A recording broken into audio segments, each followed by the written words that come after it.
আসসালামু আলাইকুম। আশা করি সবাই ভালো আছেন। নাকি আমার মতো আপনারাও রাসেল ভাইপার সাপের আতঙ্কে আছেন? তো তার আগে ১ম এ চলি আমি আপনাদের সাথে আজকে ৩ টি বিষয় নিয়ে কথা বলব। ১ নম্বর হচ্ছে বাংলাদেশে রাসেল ভাইপার আতঙ্ক। ২ নম্বর হচ্ছে রাসেল ভাইপার সাপকে কেন্দ্র করে কিছু মিডিয়া বাণিজ্য করতেছে। এবং ৩ নম্বর রাসেল ভাইপার বাংলাদেশে যে আতঙ্ক ছড়িয়েছে কিছু হলুদ সাংবাদিকের কারণে।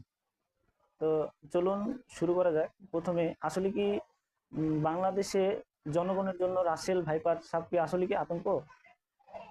বিষয়টা কিন্তু তেমন না। আপনারা অবশ্যই এর আগে অবগত হবেন যে যখন বন্যা হয়, পুকুরে নদীতে যখন পানি ভরাট হয়, এরা তখন বিভিন্ন লোকালয়ে ঢুকে পড়ে। এটা কিন্তু সারা বছরই হয়।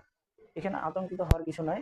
এবং বিষয়টা এমন না যে আগের থেকে রাসেল ভাইপার সাপ মানে অতিরিক্ত হয়ে গেছে যেখানে সেখানে রাসেল ভাইপার, বিষয়টা কিন্তু তেমন না।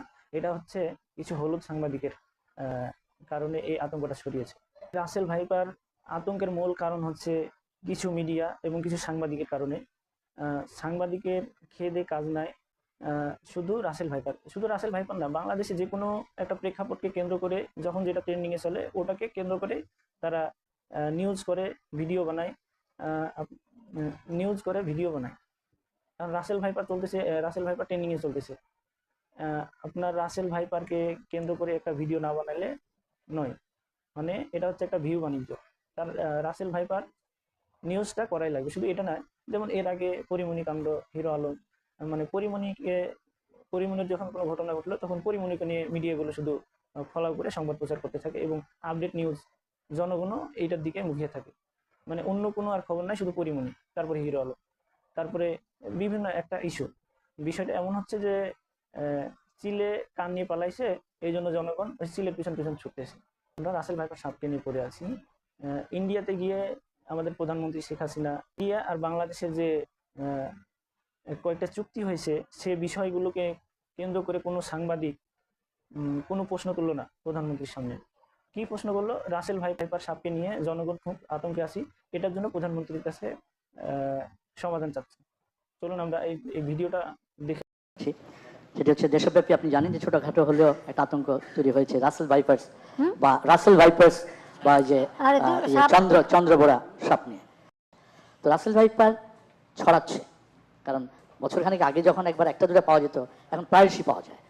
রাসেল ভাইপার সাপের আতঙ্ক নিয়ে প্রশ্ন না করে আপনি প্রধানমন্ত্রীকে জিজ্ঞেস করতে পারতেন যে আপনি যে ইন্ডিয়া গেলেন, কি চুক্তি করে আসলেন এবং এই চুক্তিতে বাংলাদেশের কি স্বার্থ আছে? ইন্ডিয়া যে ট্রানজিট সুবিধা চাচ্ছে বাংলাদেশের ভিতর দিয়ে, ট্রানজিট সুবিধা তো নয়, এটা একটা করিডোর। মানে ইন্ডিয়ার বাংলাদেশ দিয়ে তারা একটা সড়ক সড়ক এমনকি রেল যোগাযোগ করবে, যেটার মাধ্যমে দিয়ে তারা অস্ত্র অস্ত্র মালামাল পরিবহন সহ যাবতীয় কিছু বিনা সুবিধায় তারা ভোগ করবে। অথচ বাংলাদেশের এখানে কিন্তু কোনো স্বার্থ নাই। এর আগেও ইন্ডিয়ার সাথে অনেকগুলা চুক্তি করা হয়েছিল, যেমন তিস্তা চুক্তি, তাছাড়া বর্ডারে মানুষ হত্যা, এগুলা কিন্তু ইন্ডিয়ার সাথে আমাদের কোনো একটা চুক্তিও বাস্তবায়ন হয় না। আমরা পড়ে আছি রাসেল ভাইপার সাপকে নিয়ে। আপনি সাংবাদিক হিসেবে প্রধানমন্ত্রীর নিকট অবশ্যই এই প্রশ্নটা করতে পারতেন না। আপনি রাসেল ভাইপার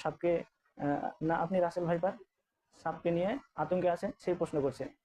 এই মিডিয়াগুলো রাসেল ভাইপার সাপকে নিয়ে অতিরঞ্জিত করে ফলাও করে সংবাদ প্রকাশ করতেছে, আর জনগণও সেগুলো দেখতেছে।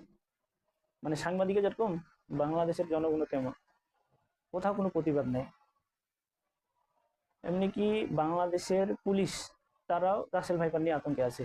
একটা নিউজে দেখলাম, একটা না কয়েকটা নিউজে দেখলাম যে রাজশাহী সারদা পুলিশ একাডেমিতে রাসেল ভাইপার আতঙ্কে পুলিশেরা রাস্তায় নেমেছে। বাহ! তাহলে বাংলাদেশের পুলিশ তারা যদি রাসেল ভাইপার একটা সাপের আতঙ্কে থাকে, তাহলে সাধারণ জনগণ কি করবে? এইদিকে আমরা রাসেল ভাইপারের আতঙ্কে থাকি, আর পুরা বাংলাদেশটা দখল করে নিয়ে যাক ইন্ডিয়া। এগুলো নিয়ে আপনারা তো কোনো কথা বলবেন না, পড়ে আছেন শুধু রাসেল ভাইপার। আর এই হুদাই ফেসবুকে, ইউটিউবে এগুলোতে ঢুকবো, শুধু Russell viper, Pori Moni, hero Alam, এগুলো নিয়ে আমরা পড়ে আছি। আমাদের আর কোনো দায়িত্ব নাই। আমাদের বর্ডারে যে মানুষ মারা যাচ্ছে, তিস্তাতে পানি নাই, বাংলাদেশের নদীগুলো শুকিয়ে যাচ্ছে। এমনি কি এই যখন বন্যার সময় বেশি করে পানি ছাড়ে, তখন বাংলাদেশ প্লাবিত হয়, অসংখ্য ক্ষয়ক্ষতি হয়, এইগুলো নিয়ে আপনারা কোনো কথা বলবেন না, রাসেল ভাইপার নিয়ে পড়ে আছেন।